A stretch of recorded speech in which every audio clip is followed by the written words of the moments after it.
Mumbai train धमाके के मुकदमे में एक मुसलमान कमाल अहमद अंसारी 16 साल तक जेल में रहे। अब्दुल्ला रेसिडेंसी के 300 स्क्वायर फीट मीटर एरिया को अवैध बताकर बुलडोजर चला दिया।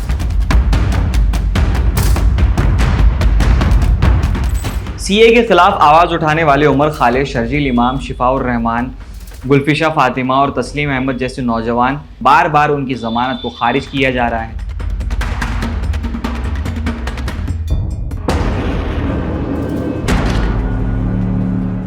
भारत में मुसलमानों के खिलाफ धीरे धीरे सांप्रदायिक के मामले तेज रफ्तार पकड़ते हुए नजर आ रहे हैं।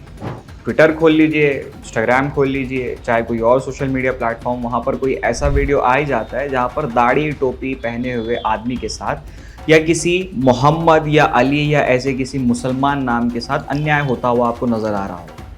हाल ही में असद ओवैसी ने भी अपनी स्पीच में कई सारे वाक़यात की तरफ निशानदेही करते हुए ये बताया कि मुल्क के मुसलमानों के साथ साजिशें हो रही हैं। वो साजिशें क्या हैं और किस तरह से ये सांप्रदायिक के मामले फ्रेम किए जा रहे हैं, एक पर्टिकुलर कम्युनिटी के खिलाफ में एक स्ट्रैटेजिक कैंपेन चलाया जा रहा है, उसके बारे में बात करते हैं। शुरुआत करते हैं आसाम से। आसाम के धुबरी जिले में 8 जुलाई को एक बड़े विस्थापन अभियान के दौरान लगभग 1400 बंगाली मुसलमान परिवारों को उनके घर से बेदखल कर दिया गया। ये कार्रवाई अडानी ग्रुप के लिए थर्मल पावर प्लांट बनाने के लिए की गई थी, जिसके लिए 1157 एकड़ सरकारी जमीन को खाली किया गया और थाल में सजाकर दे दिया गया कि भैया ले लो। ज्यादातर अफेक्टेड परिवार ब्रह्मपुत्र नदी के इरोजन से अपने पुरखों के घर को खो चुके हैं और कई दिनों से वहां बस रहे थे। लोगों ने अपने घरों को टूटते देखा तो मायूसी में बुलडोजर पर कुछ पत्थर फेंके। इसके बाद पुलिस ने लाठीचार्ज किया। अफेक्टेड लोगों का कहना है कि उन्हें बांग्लादेशी बताकर उनके घर तोड़ दिए गए। जमीयत उलमा हिंद ने इस घटना पर विरोध भी किया, कई सारे स्टेटमेंट्स भी किए और सीएम हेमंत बिस्वा शर्मा को एक स्मरण पत्र भी दिया गया।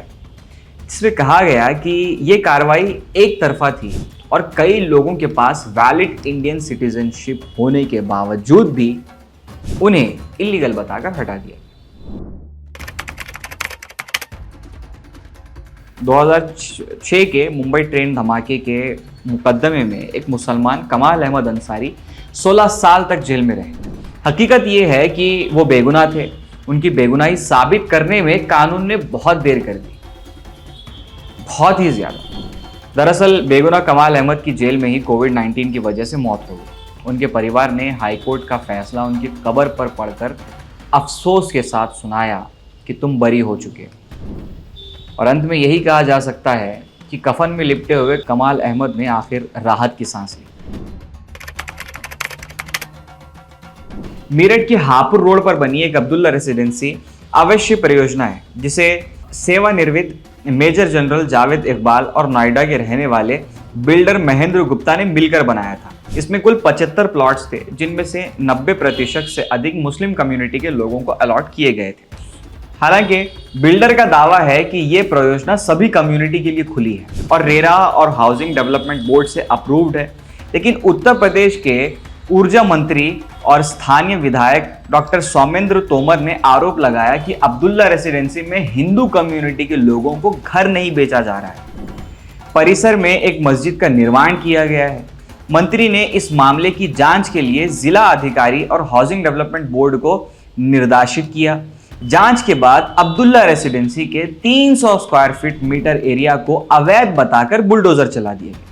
ये बुलडोजर क्यों चला है, आप सब इस बात से बेहतर वाकिफ हैं।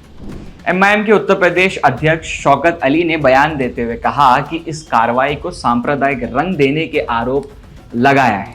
ये कार्रवाई मुस्लिम कम्युनिटी के खिलाफ भेदभाव है और राजनीतिक कारणों से अंजाम दी गई है।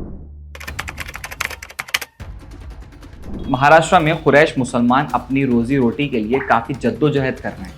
उनका कहना है कि गौरक्षक उनके लीगल कारोबार को बार बार निशाना बना रहे हैं और कुरैश बिरादरी ने प्रोटेस्ट शुरू किया है ताकि उनकी आवाज़ सरकार तक पहुंच सके।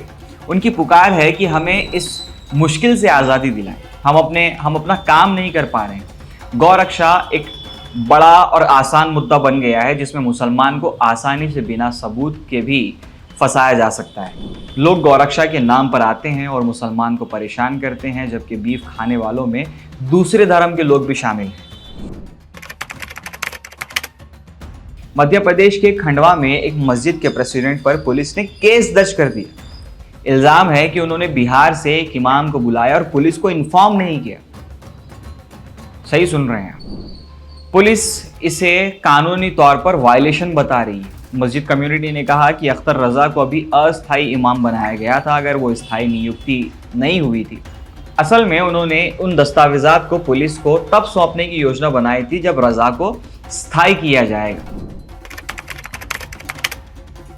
दिल्ली के यमुना बाजार में उमरा से लौट रहे मुसलमानों के साथ नाइंसाफी का वाकया हुआ।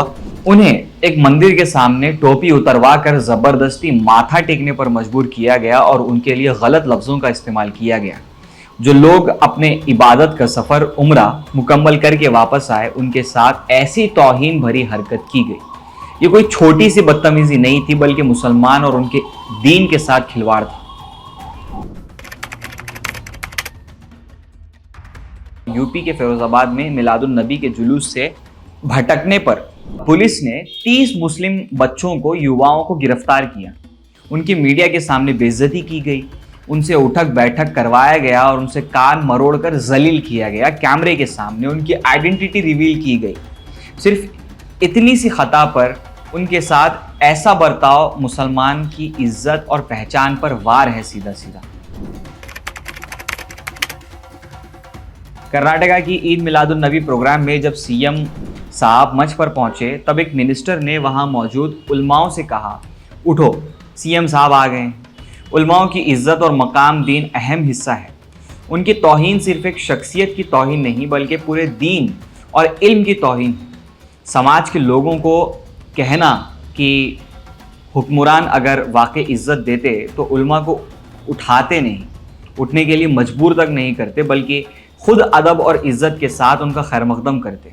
मगर इस वीडियो में साफ तौर पर ज़मीर अहमद खान को सिदरा मैया के आने पर उलमाओं की तरफ ऐसे ऐसे इशारा करते हुए देखा जा सकता है कि उठो, कि सीएम आए हैं, इनका खैर मकदम करो, इनके अदब में खड़े हो जाओ। झाड़ू सलाम करने को बस नहीं कहा गया, बाकी सारी चीज़ें तो वहाँ पर थी।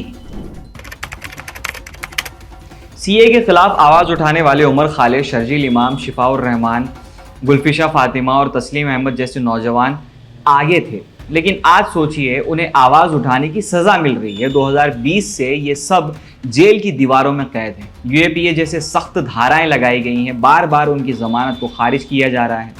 5 साल से बिना इंसाफ के कैद में रहना, क्या ये हमारे मुल्क का इंसाफ है?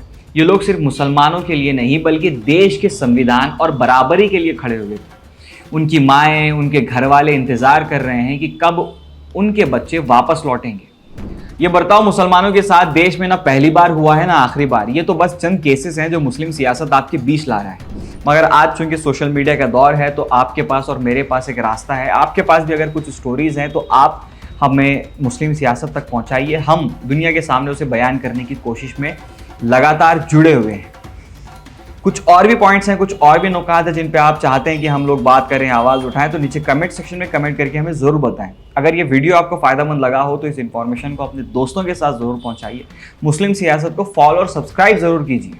हमारी एक वाहिद हौसला अफजाई है आपका साथ। ऐसी खबरें जानने के लिए मुस्लिम सियासत को सब्सक्राइब ज़रूर कीजिए।